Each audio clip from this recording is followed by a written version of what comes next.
제28-9강 스토리텔링의 두 번째 예가 되겠습니다.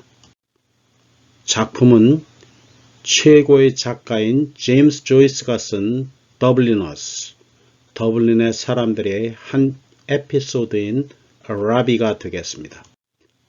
아라비의 번역본은 아래 설명란에서 소개했으니 먼저 읽어보시기를 권장합니다. 그래야 제가 지금부터 하는 설명을 더 많이 이해하실 수가 있습니다. 특히 작가 지망생들에게는 스토리텔링을 어떻게 써야 하는지를 잘 알려주는 예가 되겠습니다. 먼저 작가인 제임스 조이스를 소개하겠습니다. 조이스는 아일랜드에서 출생을 했고 생애 대부분을 스위스에서 보냈습니다. 거기서 영어를 가르치며 생활을 했으며 틈나는 대로 소설을 썼습니다. 스위스에서 expatriate, 국외 거주자로 생활을 했습니다. 그는 금세기 최고 소설가로 꼽힙니다. 그는 천재 작가입니다. 그의 원작품을 읽어보면 왜 그런 평가를 받는지 아실 것입니다. 물론 저 개인적으로도 와, 어떻게 그렇게 글을 잘 쓰지? 하는 소리가 저절로 나옵니다. 작품 전체가 이미지와 심벌 등 온갖 비유적 언어를 사용하여 암호화되어 있고 스토리텔링에 필요한 다양한 기법들을 자유자재로 사용하고 있습니다. 독자들은 이들을 해석해야만 하는 많은 수고를 해야 합니다. 조이스의 작품들이 다 그렇습니다. 따라서 사용된 표현들이 무엇을 뜻하는지를 몇 번이고 읽으며 일일이 분석하면서 스토리를 이해하고 그가 보여주려는 세계를 머릿속에서 그려내면 읽는 기쁨이 배가 되고 역시 조이스는 언어의 맛을 써요. 천재라는 것을 느낄 수가 있습니다. 조이스는 초기에 단편 소설들을 하나씩 써서 이를 묶어 더블린의 사람들로 출간했으며 후에 의식의 흐름의 기법을 주로 사용한 젊은 예술가의 초상과 의식의 흐름과 소설 쓰기에 필요한 아주 수많은 기법들을 사용하여 율리시즈를 썼으며 무의식의 흐름의 기법을 이용하여 피네간스 웨이크를 썼습니다.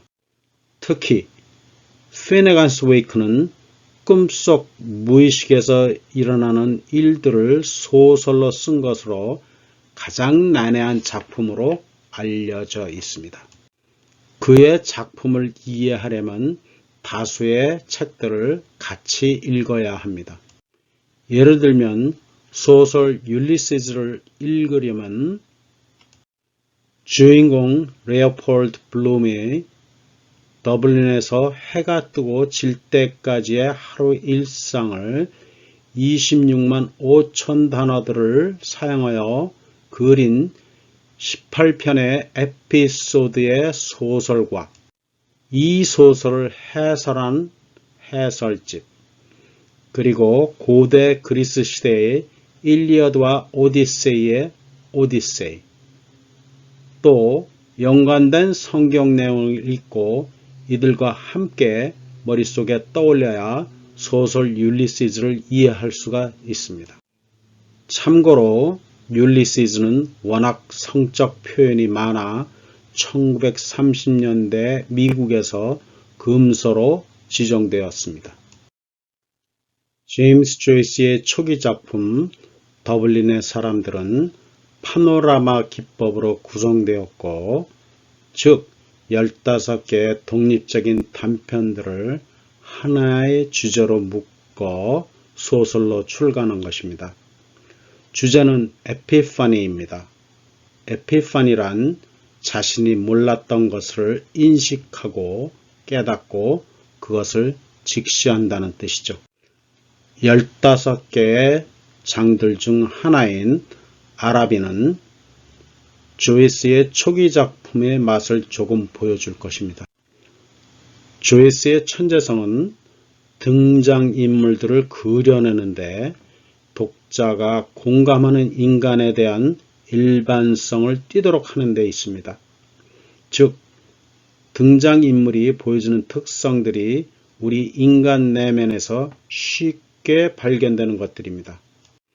이들이 하는 말과 행동들이 우리들에게서 보편적으로 발견되는 특징들로 이들을 잘 그려내고 있죠.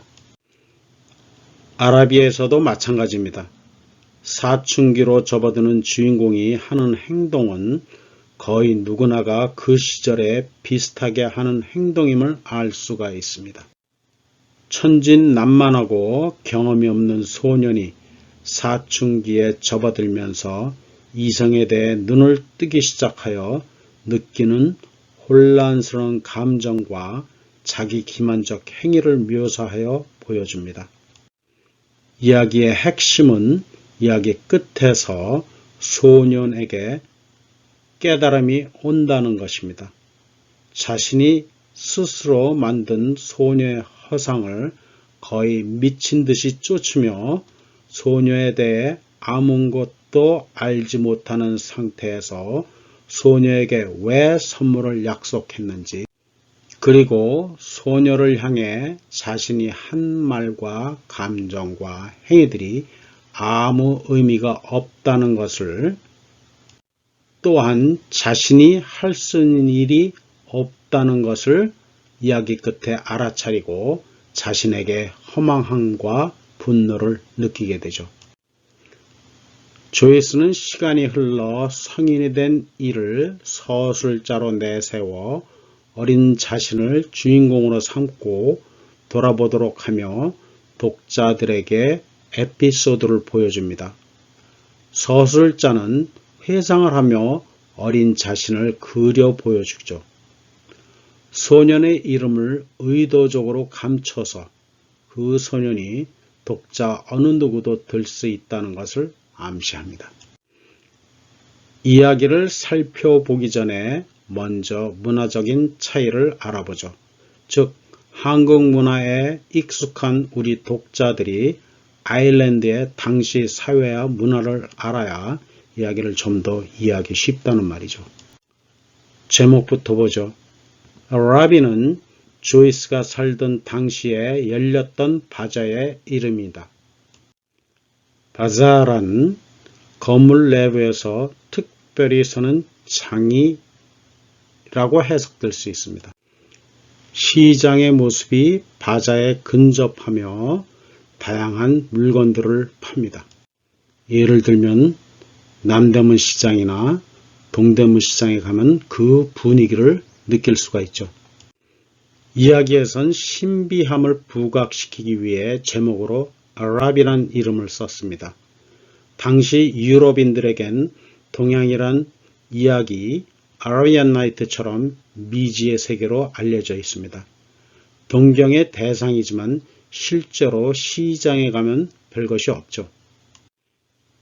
이런 의미로, 즉 소년이 소녀를 바라보며 신비함과 사랑의 감정을 느끼며, 사실 소년의 나이는 소녀에게 느끼는 그 감정이 사랑인지 아니면 동물적 감각인지를 구분할 수 있는 나이가 아니죠.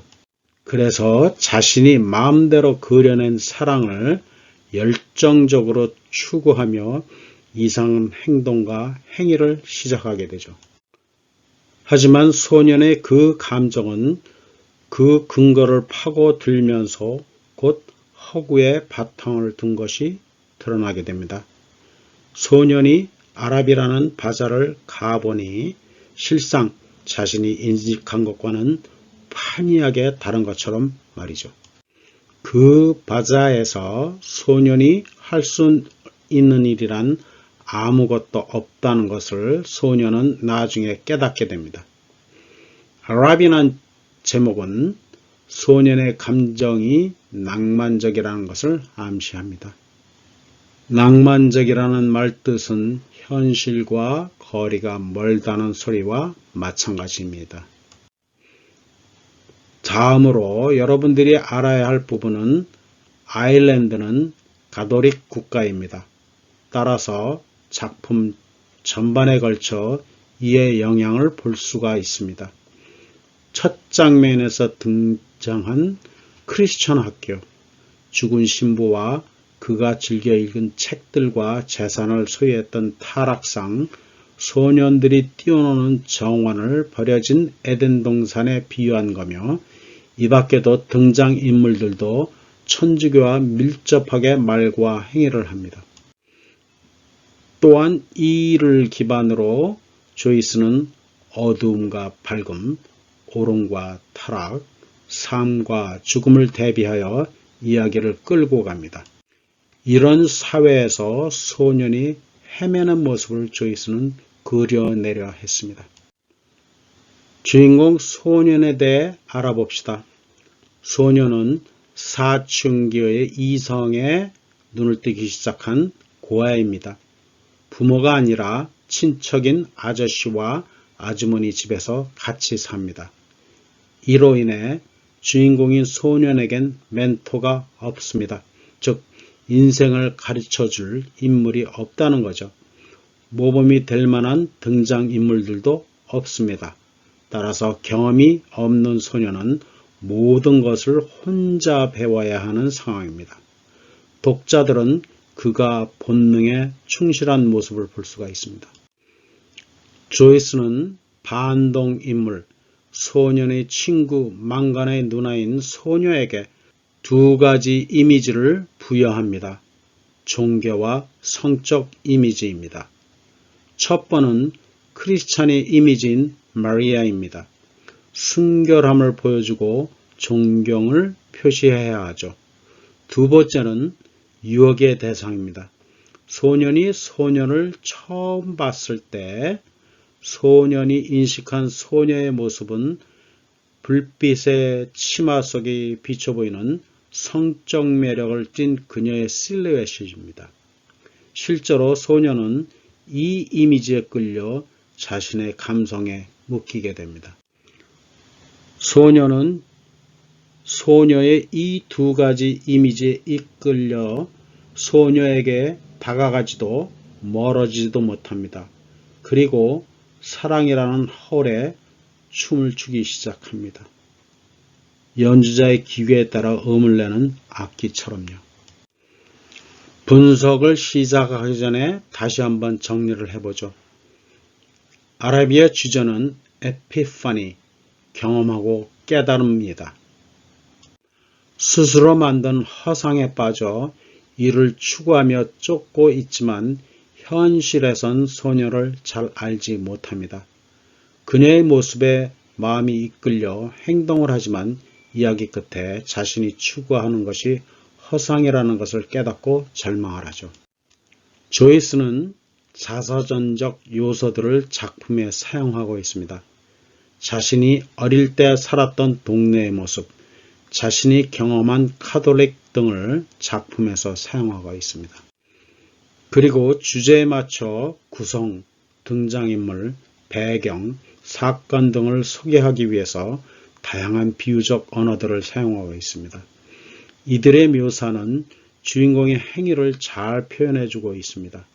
배경은 주인공의 심신의 상태나 행위를 암시하도록 짜여져 있고, 구성은 시간적 구성을 사용하지만 이야기가 언제 시작하고 끝나는지는 또한 얼마만큼의 시간이 흘렀는지는 명확하진 않습니다. 다만 중요 장면들이 이어지도록 하기 위해서 시간이 흘러가면서 주인공의 변화되는 내적 외적의 변화를 순서대로 짜임새 있게 구성을 했습니다. 아랍이 번역 시 영어 단어가 암시하는 뜻을 한글로 모두 표시하는 일은 한계가 있습니다. 다시 말하면 번역된 작품이 원작품의 뜻을 다 포용할 수는 없습니다. 따라서 설명을 보충하기 위해서 해설 시 번역본이 전달 못하는 부분에서는 본뜻을 위해 영어 표현을 있는 그대로 사용하겠습니다. 그리고 작품 해석을 독자가 아니라 작가 지망생 입장에서 분석을 해 보겠습니다. 단어와 표현, 배경, 장면 그리고 등장인물 하나하나가 의미를 지니고 있으니 잘 살펴보시기 바랍니다.